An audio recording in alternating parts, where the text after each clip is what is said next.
наши земли – это одни из немногих земель, куда ислам донесли сами сподвижники пророка Мухаммада, саллаллаху алейхи вассалям. Они, естественно, не могли дойти до всех пределов земли, не могли дойти до каждого уголка, но тем не менее, еще при жизни халифа Умара, ради Аллаху анху, в 642 году сподвижники уже стояли в Дербенте. Я очень часто представлял себе этих людей, этих сподвижников, которые донесли слово Аллаха из пустынь Аравии почти до самого Кавказского хребта.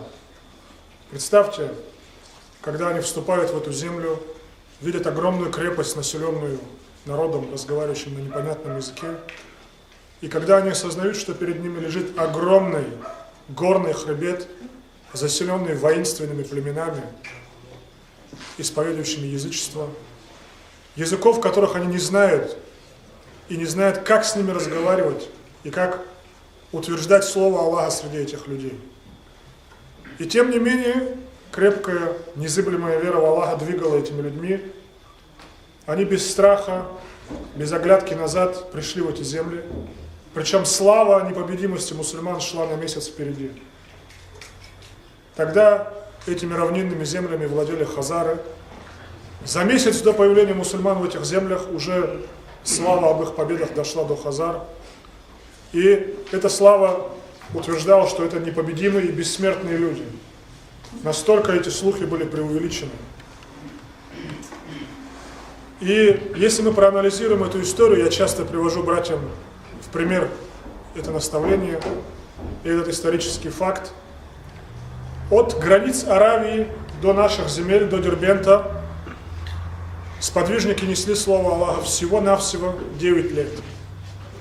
С того момента, как после смерти пророка Мухаммада, саллаллаху алейхи вассалям, через год мусульмане вышли за пределы Аравийского полуострова, им потребовалось всего-навсего 9 лет, чтобы донести слово Аллаха до наших земель, до города Дербент.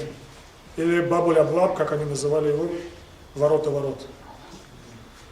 На этом пути они преодолели территории таких стран современных, как Иордания, Сирия, Ливан, Палестина, Турция, Азербайджан, Армения, Грузия, Иран, современный Египет, Северная Африка. Это огромные территории, братья, тысячи и тысячи километров. Но вера окрыляла этих людей, и они донесли слово Аллаха до наших земель всего-навсего за 9 лет. И вот здесь начинается самое интересное. Здесь начинается самое интересное, что должно послужить для нас уроком в нашем усердии на пути Аллаха, в призыве к исламу и в утверждении слова Аллаха в сердцах людей. Те же самые сподвижники, которые за 9 лет прошли эти огромные территории, тысячи километров, они не смогли продвинуться в горы. Они встретили здесь самое ожесточенное сопротивление языческих народов Кавказа. Несмотря на то, что город Дербент был практически превращен в арабское укрепление, заселен десятками, даже сотнями тысяч арабских воинов, они не смогли войти в горы Кавказа и с таким же успехом разнести слово Аллаха по всем народам. Почему? Почему здесь распространение ислама заняло такой долгий период? Давайте сравним сколько. Если от Мекки до Дербента, от границ Аравийского полуострова до Дербента, распространение ислама и призыв к исламу людей занял всего-навсего 9 лет, то приведение в ислам всего лишь 3 народов, дагестанцев, чеченцев и ингушей, и наших предков, да, которые были здесь, сколько, вы думаете, заняло лет? 1200 с лишним лет, братья. Последнее ингушское селение Гвилети на границе с Грузией приняло ислам только в 1870 каком-то году. А в Дербенте мусульмане стояли уже в 642 году. Это 1230 где-то лет приблизительно. Я могу с датой точной принятия ислама в Гвилете чуть-чуть ошибиться на пару лет. Это несоизмеримые цифры. 9 лет и 1200. Это представить даже себе сложно. Многие братья говорят, конечно, первое поколение сподвижников, оно было практически непобедимым. их сердца ничто не могло устрашить, они жаждали рая, но тем не менее именно эти сподвижники начали распространять ислам в Дагестане. Именно эти непобедимые, несокрушимые сердца шли вперед, но не смогли продвинуться в горах Дагестана, в первую очередь на наших землях, где жили предки лезгин. Почему? Потому что характер нашего народа был не такой, как у народов, которые жили в странах Ближнего Востока. Те народы привыкли к власти падишахов, к власти притеснителей, залимов. И они встречали арабские войска, встречали мусульманские войска как освободителей. Потому что их выводили из рабства человеку к рабству Всевышнему Аллаху. И они с готовностью встречали их как освободителей и готовы были встроиться вот в эту систему политическую, которую строили мусульмане. Горцы же, которые жили здесь, не признавали над собой никакой власти, никакому хану, князю не позволяли править собой. Если кто-то поднимался выше, чем это принято в горском обществе, его или убивали, или изгоняли. Местные племена были фанатично привержены своим религиозным верованиям, то есть язычеству, и своим адатам. Для них отказаться от адата было хуже смерти. Если человек выходил из религии, его или убивали, или высылали из джамаата, из своего села. Принять ислам в такой ситуации для многих было равносильно смерти. Поэтому они фанатично сражались с мусульманами до самой смерти, не желая принимать ислам. Во многих селах вы встретите эти рассказы, повествования, старожилы, старики вам расскажут, как это происходило. В селении Микрах до Кускваринского района мне рассказывали с гордостью, что сам Самария ирит сам кане ислам кабул тавну. То есть там был правитель какой-то по имени Самсам, по-моему, хазарский ставленник. И под его властью они сражались с мусульманами, не желая принимать ислам. По-моему, ахтынцы или каладжухцы в это время уже были мусульманами. Наши предки сражались друг с другом, не желая принимать ислам. В селении Штул, Курахского района нынешнего, приехали проповедники ислама. Их тут же около десятка человек убили.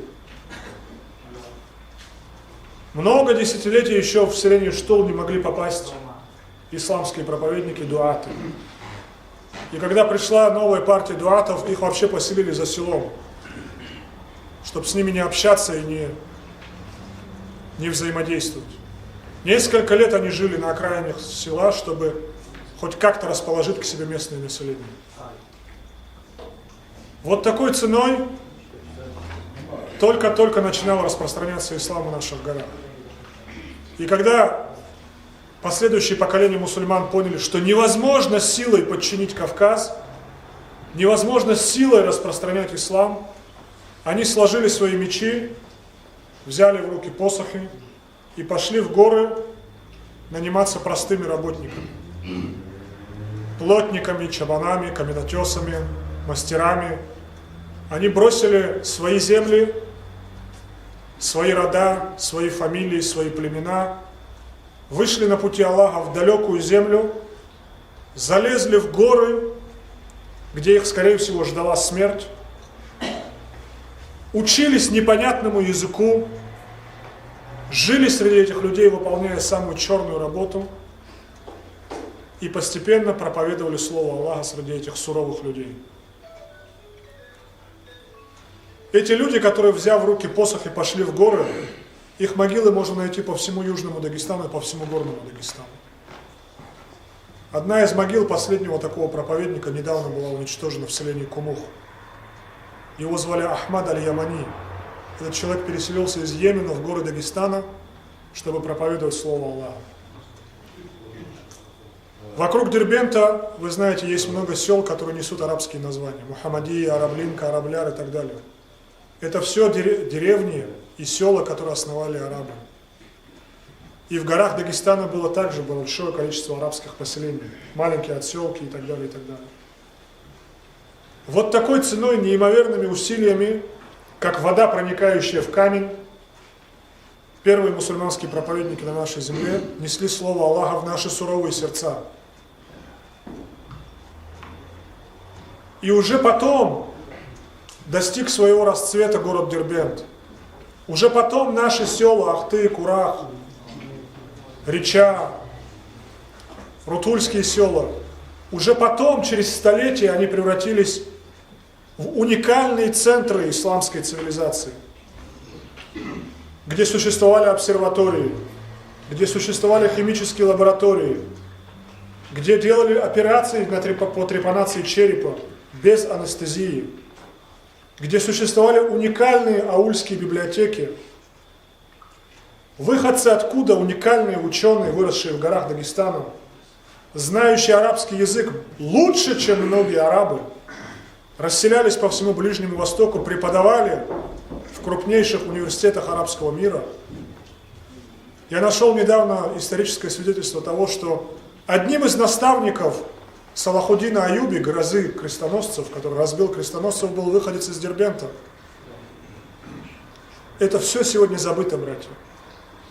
Это все сегодня забыто, уникальное наследие потеряно, потому что наш народ после революции оторвали от арабского алфавита, и мы потеряли этот ключ, мифтах, который мог бы открыть нам кладезь, уникальную кладезь знаний, которые на протяжении 1500 лет накапливали наши предки. Мы не знаем имен наших предков, которые славили имя Аллаха в этих горах. Мы не знаем их жизни, не знаем их ибадата, не знаем их усердия на пути Аллаха. Потому что машина атеистического государства уничтожила здесь практически все представление об исламе. Это были тяжелые времена, 30-е годы, когда и православная церковь, и исламская религия попали под каток репрессий. И в первую очередь удар по уничтожению религии был обращен на Южный Дагестан. Потому что именно в Южном Дагестане была та закваска, с которой здесь начала формироваться уникальная цивилизация исламская. Первые случаи сожжения мечетей, разрушения мечетей, сожжения Корана, расстрелов алимов и имамов имели место именно в Южном Дагестане. В Курахском районе, в моем родном, не осталось ни одного минарета. Все были разрушены. Кроме селения Хваредж, высокогорного, где сохранился старый-старый минарет. Все мечети были превращены в склады, клубы. Там играли комсомольские свадьбы. Самые мощные радиоточки и даже автомобили с громкоговорителями для атеистической пропаганды были установлены именно в Южном Дагестане. Если посмотреть статистику в 30-е годы, здесь их были десятки, в то время как в отдаленных районах, аварских районах, их были практически единицы, такие как Цунтинский, Цумадинский и так далее.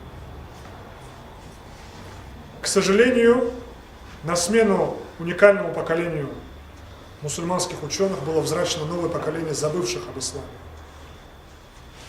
И сегодня, субханаллах, по воле Аллаха, может быть, по милости даже Аллаха, мы оказываемся в положении того поколения сподвижников, которое пришло в наши горы и застало здесь абсолютное неведение об исламе. Сегодня каждый из нас может примерить на себя роль того мусульманина, который оставил свою семью в Мекке или в Медине и приехал в эти горы для того, чтобы растопить суровые сердца горцев, для того, чтобы утвердить в них слово Аллаха, иншаллах. Перед нами, точно так же, как перед ними, лежат огромные территории, суровые горы и суровые люди. И мы должны жизнь свою потратить на то, чтобы в их сердцах утвердилась истина. Этот путь не будет легким, братья. Потому что если сподвижники не смогли с наскоку взять и развеять сомнения в сердцах людей здесь, скорее всего, нам это тоже не удастся, потому что это закон Всевышнего Аллаха. Мы знаем, что сподвижники были лучшим поколением, лучшими из людей. Поэтому нам нужно точно так же, как им, настроиться на очень долгие годы просветительской работы. Десятилетия, столетия займет этот процесс. Иного пути нет. Потому что пример сподвижников, пример табеинов, пример людей, которые пришли после них, и пример наших предков показывает, что наша земля не приемлет другого подхода. Да, есть примеры: Индонезия, Малайзия, предки наших татар, братьев. Они принимали ислам удивительно легко. Через даават, без конфликта, без насилия. Как вода, которую заливали в кувшин, вот так ислам оказался залитым в эти народы и в их сердца. У нас же ситуация другая. Мы должны понять, что, скорее всего, мы будем встречать очень долго непонимание среди наших соплеменников, среди наших родственников. Второе, мы должны понять, что даже сдвинутые нами суровые брови, попытка надавить на наших единоверцев, соплеменников не принесет результата. Почему? Потому что перед нами такие же камни, как и мы сами. Растопить эти камни можно только добротой, только терпением, только смирением, только готовностью прощать и вынести все, может быть, оскорбления, может быть, унижения, может быть, испытания, которые ждут нас на этом пути. Но если мы хотим повторить подвиг первого поколения мусульман на этой земле, если мы хотим, чтобы Аллах Субханаху Тааля включил нас в ту общину, которая на пути Всевышнего разносила слово истины и положила на это свою жизнь, мы должны настроиться на очень долгий, кропотливый труд, связанный с терпением и прощением.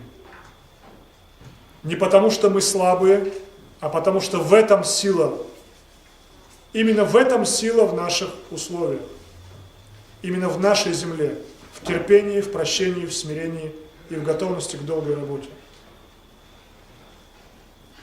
Чудес не будет, братья. Аллах Субханаху Тааля, конечно, способен на чудеса. Он говорит: кун фаякун, будь, и оно бывает. И если бы он захотел, то уверовали бы все люди без исключения. Но это один из его законов, по которым он построил Вселенную, что он делает одних людей испытанием для других людей. И мы не в силах устранять эти препятствия, кроме как через призывы, через воспитание. Я не буду вас долго утомлять, братья. Если будут вопросы какие-то, вы можете задавать, иншаллах. Может быть, мои знания вам покажутся полезными. Но я благодарен Всевышнему Аллаху за то, что Он в такой месяц благословенный позволил мне поделиться теми знаниями, которые по Его милости я получал все эти годы. И я надеюсь, что они станут причиной, через которую мы сможем еще большее количество сердец смягчить, склонить к пониманию ислама. Я вас еще раз поздравляю с благословенным месяцем, с приближением, возможным приближением Ночи Могущества, в которой был ниспослан Коран, с приближением праздника. Я прошу Всевышнего Аллаха, чтобы Он принял ваш ибадат, ваши посты, молитвы, дуа, добрые деяния, которые творите вы на Его пути, чтобы простил ваши грехи явные и скрыл ваши грехи скрытые, иншаллах, от людей. И я надеюсь, что подобные маджлисы, причиной которому стали наши братья, решившие таким образом сблизить наши сердца, я надеюсь, что они послужат делу укрепления нашего братства и любви друг к другу в Аллахе, чтобы мы могли еще больше людей пригласить на наши маджлисы, показать им красоту ислама, красоту братских отношений. Я призываю вас не только в братском кругу собираться, но и несколько ифтаров посвятить тому, чтобы пригласить стариков, пригласить отдельно женщин. Пусть они не молятся, пусть они не постятся, но это очень, очень сильный ход, через который людские сердца открываются исламу. Меня на первые ифтары приглашали, когда я вообще намаз не делал. Шагаду не произносил, не постился. Но я ходил кушать и ходил общаться с удивительными людьми, которые мне улыбались. И с которыми мне было приятно. И сердце мое таяло. Не прошло и нескольких дней, как я уже стоял с ними на намазе. Поэтому открывайте себя, братья, открывайте себя окружающему населению, своим близким. Не надо превращать мечети в закрытые какие-то сообщества, в которых только вы понимаете друг друга, и только вы общаетесь. Сделайте их открытыми для остальных людей. Можно здесь в саду, во дворе собраться, накрыть столы, без сильного такого давления на людей, без груза, как говорят. Просто сказать: бисмилля, мы это делаем, потому что мы мусульмане. Субханаллах, у этого, иншаллах, будет хода очень большой эффект. И таких приемов, через которые мусульмане могут стать более открытыми, очень много. Я надеюсь, мы о них еще пообщаемся, иншаллах, поскольку мы еще около недели будем в Южном Дагестане, по разным селам. Я надеюсь, многих из вас увидите на других ифтарах тоже.